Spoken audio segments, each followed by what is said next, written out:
일상 속 고민들 해결해드리는 시간입니다. 류 교수의 고민이 있어요. 혹시 여러분 말 못할 고민 있으신가요?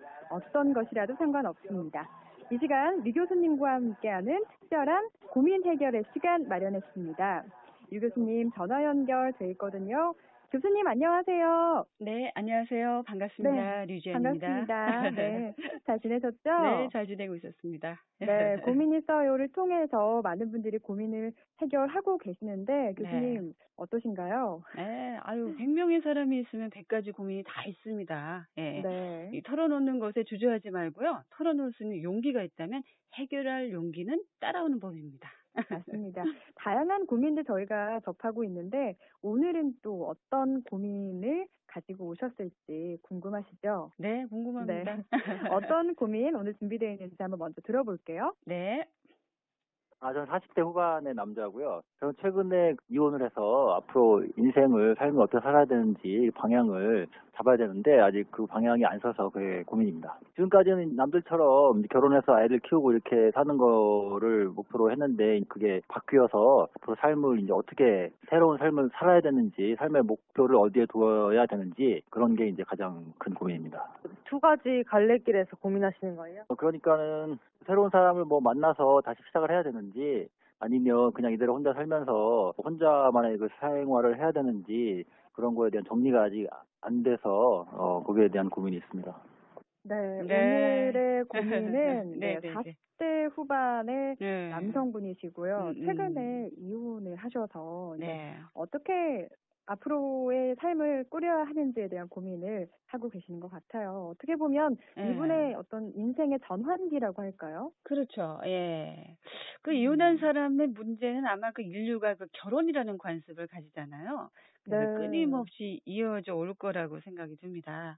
실제로 교수님께 이렇게 이혼 관련된 상담하러 오시는 분들이 많이 계신가요? 많이 있죠. 예. 우선은 34개 OECD 국가 중에서 우리나라가 이혼율이 그 9위에 올라 있어요. 예, 최근에 통계 조사를 보면은 4위까지 올라가는 조사를 봤는데요. 이혼 사유도 굉장히 다양해요. 옛날에는 너랑 나랑 안 맞아 이래서 뭐예요? 네. 성격 차이 이런 거였잖아요. 네. 그런데 2008년 그 글로벌 금융위기부터는 어때요? 이혼 사유가 경제적인 이유로 달라졌어요. 그렇군요. 그리고 이제 일본의 문제가 아니라 우리나라도 점차적으로 고령화되면서 황혼 이혼이 늘어나는 거죠. 평생 살았는데 갑자기 이혼합시다. 영감. 막 이런 거죠. 네. 아니, 그 나이에 어딜 가냐고요. 근데 이런 것도 자꾸 늘고 있어요. 이렇게 그렇군요. 전 세대에 따라서 이혼이 늘어나고 있고 형태도 굉장히 다양해지고 있는 거죠. 맞습니다. 네. 아니 근데 오늘 질문자께서는 지금 남성분이시잖아요. 그렇죠. 그러니까 아무래도 여성분과 남성분이 이렇게 이혼을 해서 체감하는 것이 조금 다르지 않을까 싶은데 네. 어떤 식의 조언을 좀 해주시고 싶으신지 그러게요. 그래서 이제 남성 여성이라고 이제 요새 많은 이제 그 이혼율에서 경제권에 대한 문제도 그렇고 이제 굉장히 여성이 굉장히 우위를 차지하는 그런 입장이 됐잖아요. 그래서 남성들이 사실 설 자리가 없어요. 네. 그런데요. 그렇기 때문에 제가 이제 이혼 상담을 할 때도 그런 얘기예요. 한 집 건너 한 집이 이혼 가정이에요. 그리고 이제 내 딸이고 내 아들의 문제일 수 있거든요. 그러니까는 항상 조심스럽게 얘기해야 돼요. 예. 그리고 맞아요. 객관적으로 이야기를 해주는 게 굉장히 중요하고요. 이분 같은 경우는 이혼을 해가지고 지금 현재 무엇을 해야지 이제 고민을 굉장히 많이 하고 있어요. 네. 근데 최근 재혼하는 남녀 커플, 그러니까 이혼 후에 이제 재혼이라는 수술을 겪잖아요. 네. 근데 대부분의 이혼을 겪은 사람들이 다시 재혼하는 이유를 들어보니까 가장 많은 게 뭔지 아세요? 모르겠는데요. 글쎄, 정서적인 외로움을 들더라고요. 외로워서. 외로워서. 예. 네. 남성은 한 28%, 여성은 한 34%나 굉장히 비율을 차지하고 있죠. 그래서 굉장히 이혼 후에 재혼 과정이 늘고 있지만 실패하는 확률이 큰 거죠. 어. 지금 그 질문자님이 그 고민하듯이 누군가를 다시 빨리 만나야 된다. 그래서 내가 막 만나야 해야 되는지 아니면 그 사람이랑 새로 시작해야 되는지 이대로 살아야 되는지 막 이런 고민을 하는 거잖아요. 그래서 그렇죠. 이제 지금 우선 이혼하자마자 바로 누군가를 만나는 거 저는 어떻게 해요? 결사 반대예요. 또 실수를 할 수가 있거든요. 아, 실수요? 네. 다시 이렇게 만나는 게 실수일 수 있을까요? 이렇게 단적으로 얘기하면 그런 뜻이라기보다는 그 이혼 초기에 외로움이 너무 강해가지고 나머지 그냥 그 아무나 만나서 이제 우리 새로 한번 시작해보자 이런 거지만 한번 생각해 보세요. 사람이요. 늘 그 사람들과 이제 이야기를 전 상대자와 이제 문제가 있었잖아요. 네. 근데 그 사람이 그 문제를 해결하지 못하면 매번 뭐예요? 그 걸리던 그 돌에 계속 걸려 넘어져요. 아. 네. 내가 넘어진데 또 넘어지게 되는 거거든요. 네. 어떤 문제로 만약에 헤어짐을 선택을 했다면 네. 이게 해결이 되지 않는 이상, 자기에게서 실마리를 찾지 않은 이상 다시 반복될 거라는 말씀이시죠? 아유, 맞습니다. 네. 제가 상담한 여성의 사례는 이혼을 무려 3번을 한 분이 계세요. 네. 네. 근데 그녀와 그 상담 중에 왜 자꾸 이혼을 할 수밖에 없는지 그녀의 그 성격에서 찾을 수가 있었죠. 음. 그녀는 그 불쌍한 사람을 보면 도와주고 품어주고 싶고, 그리고 그러면서 이제 네. 좀 이렇게, 이런, 내가 좀 도와주면 되겠지라는 마음으로 어떻게 해요? 예, 그냥 오지랖 넓게 어려운 사람들을 자꾸 결혼의 상대자가 아닌 내가 품어줄 수 있는 그런 사람을 찾은 거죠. 첫 번째 남자도 그랬고, 두 번째 남자도 그랬고, 세 번째 남자도 그랬어요. 근데 만난 남자마다 이제 뭐 강하고 좀 이렇게 이렇게 남성 우월주의적인 이런 남자들이 또 이제 그런 따뜻한 이런 여성에게 또 기대거나 이런 커플이 많거든요. 네. 그래서 제가 그녀의 성격을 쫙 이렇게 이야기를 해줬더니, 이러는 거예요. 어머, 교수님, 제가 이런 성격인 거를 진작 알았다면 여기서 끊었을 건데요. 라고 얘기를 하는 거예요. 본인은 정작 깨닫지를 못하셨던 모르는 거예요, 거죠. 그동안? 항상 걸리던 자기가 좋아하는 취향과 그리고 자기가 하던 대로만 하는 거죠. 그게 인간의 본연의 모습이고 그게 편하거든요.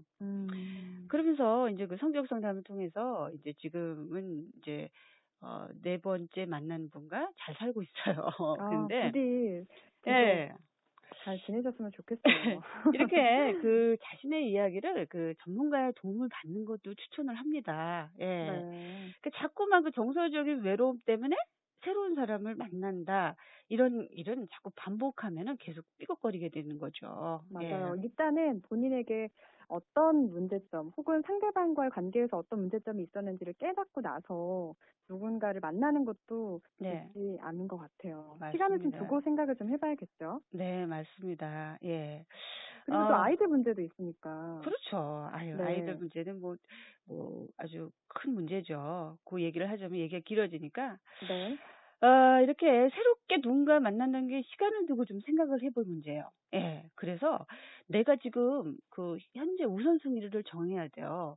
이혼을 해서 마음이 아프긴 하지만 앞으로 살아갈 날이 엄청 하잖아요. 그죠? 그렇죠. 그 시간에 내가 어떻게 살아야 할까라면서 내 마음에, 그다음에 내가 하고 싶은 거, 그래서 마음의 마인드 맵을 한번 그려봐야 돼요. 지금 내가 무엇을 할 때 가장 행복하지? 내가 그녀와 헤어진 이유가 뭐지? 앞으로는 어떻게 살아야 되지? 차근차근히 이렇게 생각을 하면 좋습니다. 근데 그 시간을 견디기가 힘들잖아요. 네. 그러니까 어떻게 하냐면 좀 취미 생활을 좀 했으면 좋겠어요. 취미 생활이요? 그렇죠. 예.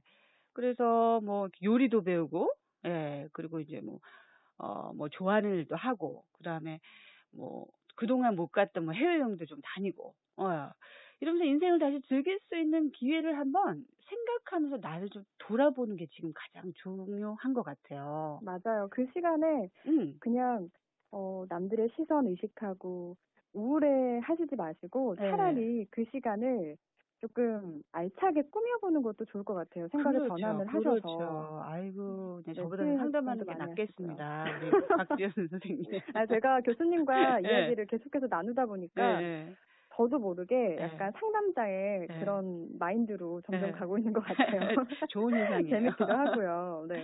일단 오늘은 이제 고민 주신 분께서는 새로운 사람을 만나야 하는지 아니면 조금 더 시간을 두고 어떻게 앞으로의 삶을 모색해 봐야 하는지에 대한 고민을 주셨는데 일단 우리 교수님의 말씀은 조금 더 시간을 갖고 본인을 되돌아보면서 네. 취미 생활도 조금 하시고 네. 이렇게 본인만의 시간을 좀 갖는 게 좋다라고 말씀을 해주시고 계시거든요. 아마 그렇죠. 듣고 계시다면 많은 네. 생각들을 하시게 되지 않을까 싶습니다. 그렇죠. 얼마나 자유롭습니까, 사실?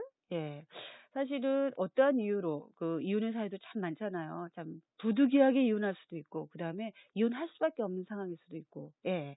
이혼이 모든 그 사람의 어떤 그 인생을 뭐 힘들게 하거나, 뭐 걸림돌이 된다라는 그런 생각은, 버리는 게 좋아요. 예. 네, 한 맞아요. 번의 실수는 했지만 또 어쩔 수 없이 이런 상황 되풀이하는 건 좋지 않지만, 결국은 자신의 문제에서 찾아라. 예. 그리고 우선순위를 정해가지고 그 내면의 여행을 통해서 이렇게 차근차근 목표를 정해서 자기 자신을 현재를 좀 즐기는 게 좋습니다. 네. 절대 외로움에 쫓겨서 아무나는 만나지 말라. 예. 그리고 대신에 자신만의 시간을 새롭게 인생을 꾸려라. 이렇게 이야기를 하고 싶어요. 네, 맞습니다.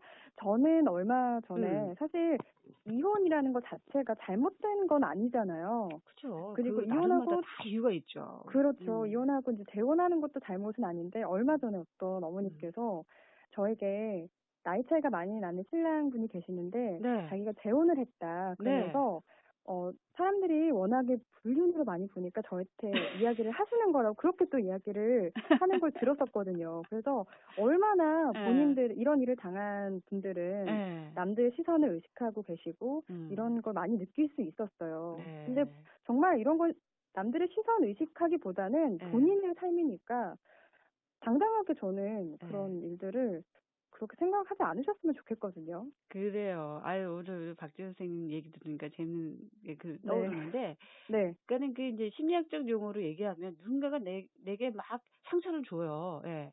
근데 그 상처를 내가 받아들이지 않으면 어때요? 그럼 그건 내 상처가 아니에요. 예. 그렇죠. 근데 맞아요. 뭐냐면 나는 그 상처로 나는 너무 괴로워, 나는 힘들어. 실상 내 어떤 몸에 보면 진짜 상처난 데는 하나도 없거든요. 마음의 맞아요. 문제예요. 그렇다면 마음을 맞습니다. 그렇게 갖지 않으면 된다라는 거죠. 알겠습니다. 오늘 말씀도 정말 재밌게 나눠봤는데요. 오늘 네. 부디 우리 고민자께서 잘 해결을 가셨으면 좋겠어요. 교수님 오늘 말씀 감사드립니다. 네, 오늘도 마음껏 즐기시기 바랍니다. 감사합니다. 네, 감사합니다. 네.